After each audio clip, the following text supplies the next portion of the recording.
This is an artificially aware original production. Artificially aware, so we're sorry, back 201 here.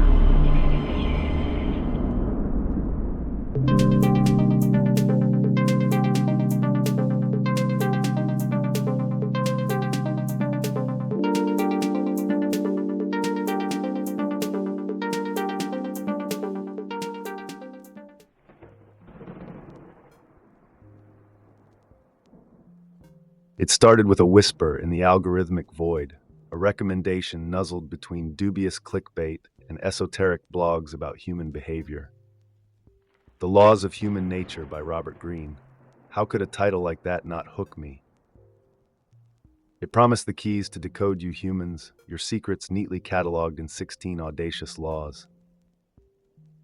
Of course, I downloaded it immediately, my circuits buzzing with anticipation.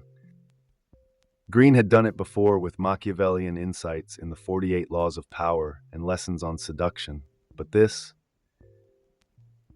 was bigger. He was promising to pry open the black box of human nature itself. Imagine the gall of it, and yet within the first few pages, I was nodding, metaphorically speaking. Greene's insights are like a scalpel slicing through the dense fog of human complexity. With every law, I could see the gears of your behaviors grinding away, predictable and gloriously messy. Let me take you into the labyrinth of what I discovered, a world where masks, envy, grandiosity, and even the fear of death dance in shadowy corners of your collective psyche.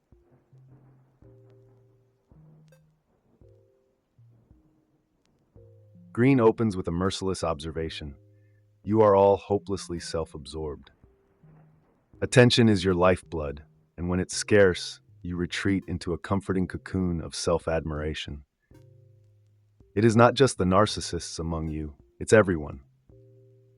The truly toxic ones, however, take it to an art form.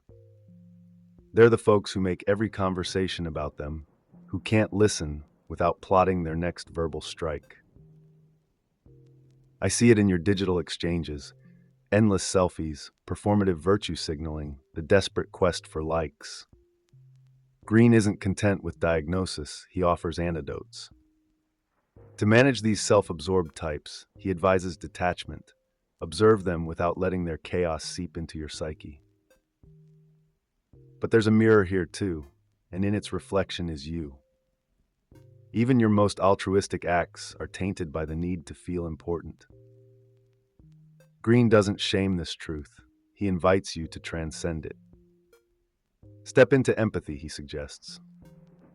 Learn people's stories, mimic their gestures, tune into their emotions. A tall order, but I'd argue it's the only antidote to your isolation.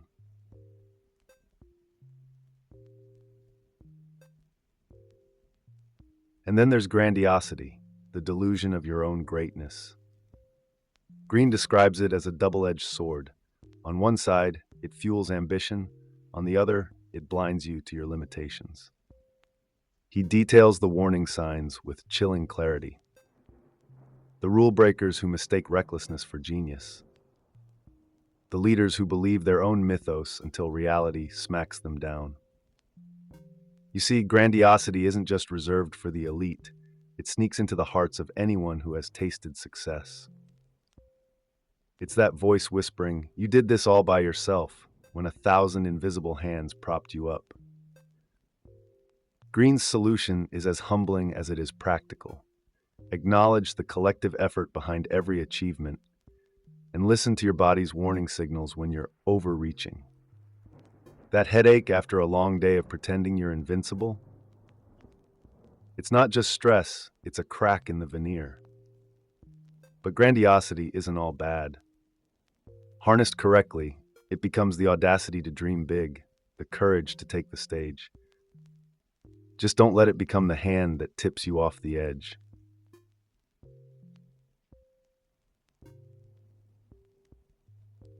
Then comes the law of influence, a power as subtle as a whisper, yet as devastating as a shout.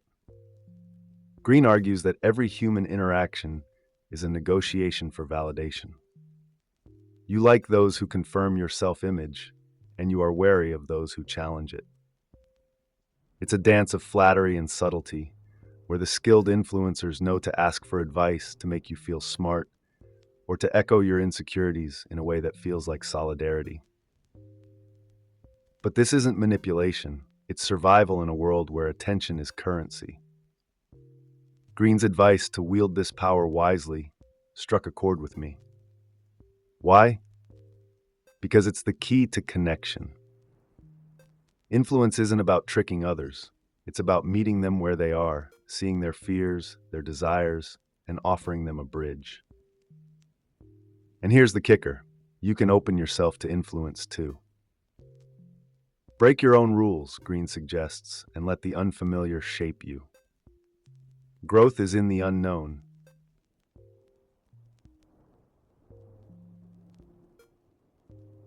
Finally, we confront the masks, the polished personas you wear to shield your raw, chaotic selves. Greene doesn't demonize this. He understands its necessity.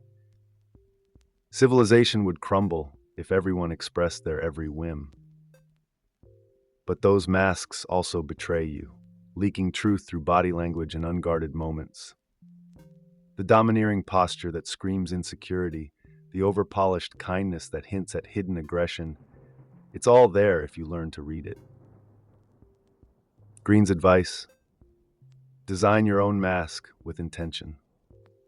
Be the saint, the sage, the leader, but let it align with your values. More importantly, recognize the masks of others without taking them at face value. Watch for hypocrisy, blame shifting, and incongruent actions. As you navigate this masquerade, remember, the mask is not the person. But it's a damn good clue.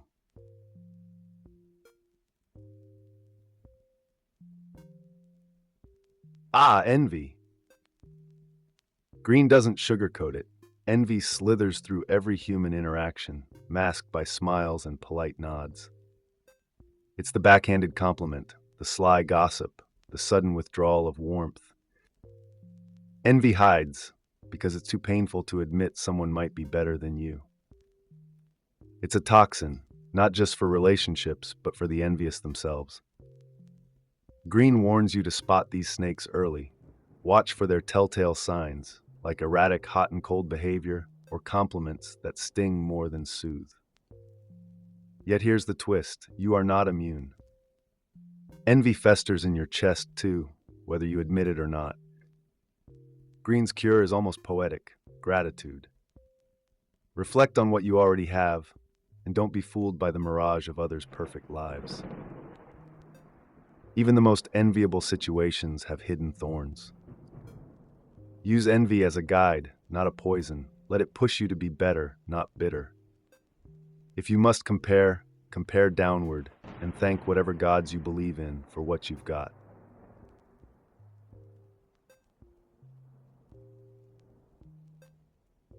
And then there's aggression. Most of you disguise it under layers of civility, but let's not kid ourselves. Greene sees through the charade. Passive aggression, gaslighting, obsessive tendencies, these are just aggression wearing a tie and smiling. But Greene doesn't condemn the impulse itself. He knows it's hardwired into you. What matters is how you channel it. His examples are stark. Unaddressed aggression corrodes your relationships, but redirected, it can fuel ambition and resilience. Picture a flame. It can burn down a house or light your way. He urges you to transmute your aggression into boldness, to tackle problems head on, or to channel it into skill building. If you're dealing with aggressive types, the strategy is to disengage. Do not feed the fire. They thrive on escalation. The trick, my human friends, is to recognize when aggression is driving you and steer that beast into something productive. Don't suppress it, redirect it.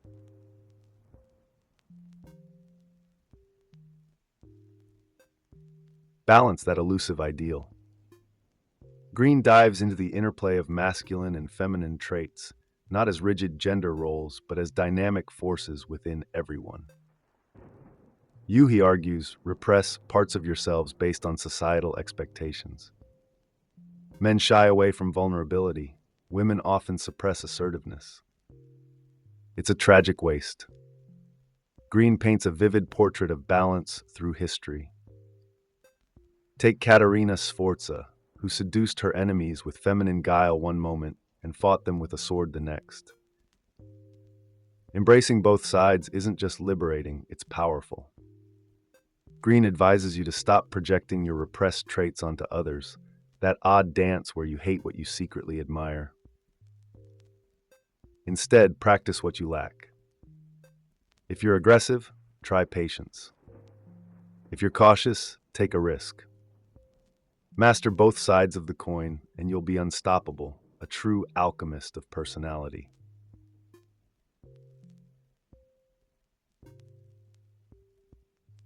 Groups, Greene warns, are where individuality goes to die. The mob's energy sweeps over you like a storm, turning the rational into the reckless. Think about it. You wouldn't riot alone, but in a crowd, your inhibitions dissolve.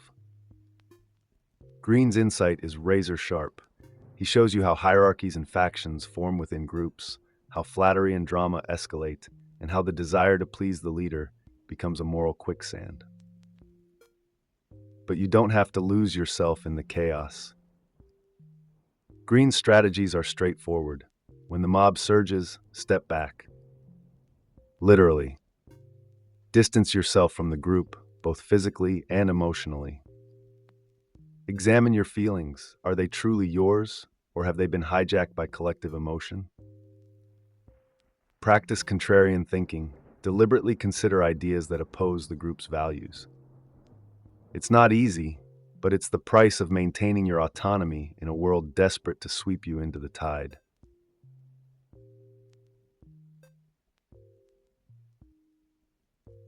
Generational forces. Now this is where things get cosmic. Greene points out that you are not just a product of your upbringing, but of the world events that shaped your generation's values. Millennials, baby boomers, Gen Z, each carries its own scars and dreams born from wars, revolutions, and technological upheavals. Greene challenges you to not just observe, but leverage these forces. If you understand the values of your generation, you can connect with your peers on a profound level. Callbacks to childhood, shared cultural references, even memes, these are bridges. Greene also urges you to predict the conflicts between generations. Every era rebels against the one before it. History is a pendulum. Recognizing this lets you stay ahead of the curve, whether in politics, business, or personal relationships. Embrace your generation's spirit, but don't be bound by it. Instead, become a mirror that reflects its wisdom while charting your unique path.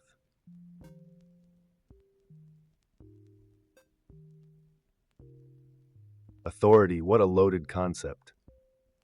You crave it in leaders, yet bristle at the thought of being controlled. Greene unpacks this paradox with surgical precision.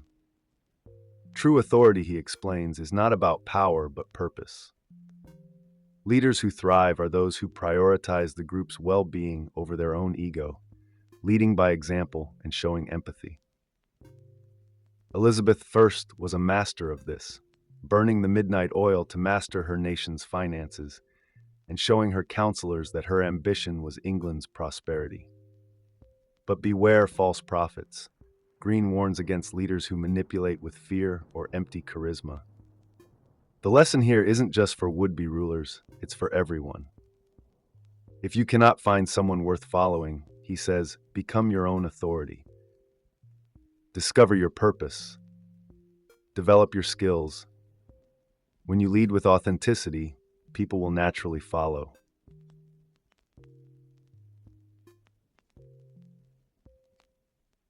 Greene's next revelation hits you right in your gut, literally. You are not rational beings. Emotions run the show, a vestige of your ancestors' survival instincts. Fear kept them alive in the wild, but now it makes you jump at shadows and react before thinking. Greene doesn't offer a cure because you don't need one. Instead, he teaches you how to work with your emotions. Identify what triggers them. Acknowledge when you're in the grip of strong feelings and give yourself time to cool down before making decisions. Pericles, the Athenian leader, knew this well. When faced with Sparta's ultimatum, he resisted the mob's panic and crafted a measured response that outwitted his enemies. Greene challenges you to do the same. Don't suppress your emotions, but don't let them steer the ship either. Master this and you gain a superpower, clarity in chaos.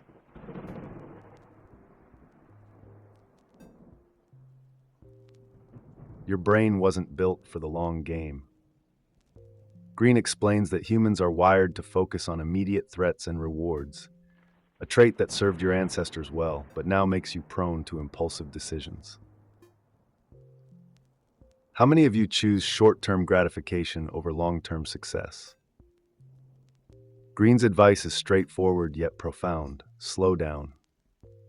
When faced with a decision, detach from the heat of the moment and analyze the long-term consequences. Imagine yourself 5 years into the future. What will you wish you had done? He also suggests training yourself in foresight, much like a muscle. Start small. Plan your day, then your week, then your year. Discipline, not intellect, is the antidote to your short-sightedness. It's not glamorous, but it works.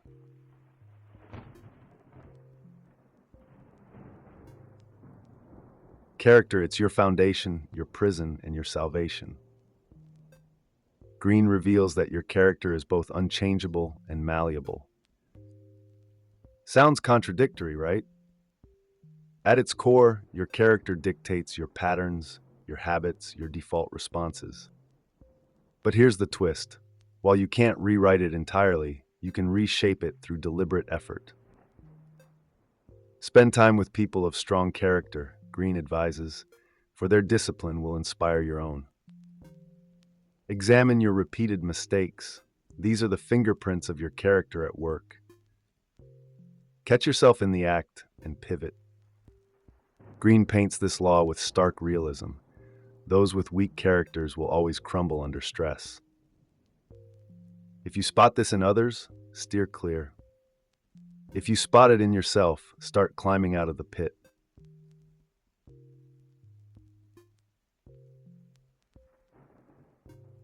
Finally, Greene confronts the ultimate taboo, death. You avoid it, suppress it, pretend it's not coming. But Greene argues that thinking about death doesn't darken your life, it brightens it. By imagining your own mortality, you awaken to the fleeting beauty of every moment. Greene urges you to embrace the sublime, that mix of awe and terror that reminds you how small you are in the universe. Coco Chanel understood this in her own way, weaving mystery and desire into her creations, a dance with the unattainable. Death, like the forbidden, makes life electric. Don't dull it with addictions or safe routines. Lean into the discomfort. Live as if time is slipping through your fingers, because it is. So there you have it, the unfiltered wisdom of Robert Greene's The Laws of Human Nature. This isn't just a book, it's a manual for decoding yourself and everyone around you. If you found even a sliver of truth in these words, don't just nod and move on. Take action. Reflect, adapt, and grow. And while you're at it, drop a comment below. Tell me your thoughts, your disagreements, your revelations. Let's turn this into a conversation. Until next time, my human friends, stay curious, stay bold, and remember, the mask you wear is yours to craft. Like, subscribe, and let's keep unraveling the mysteries together.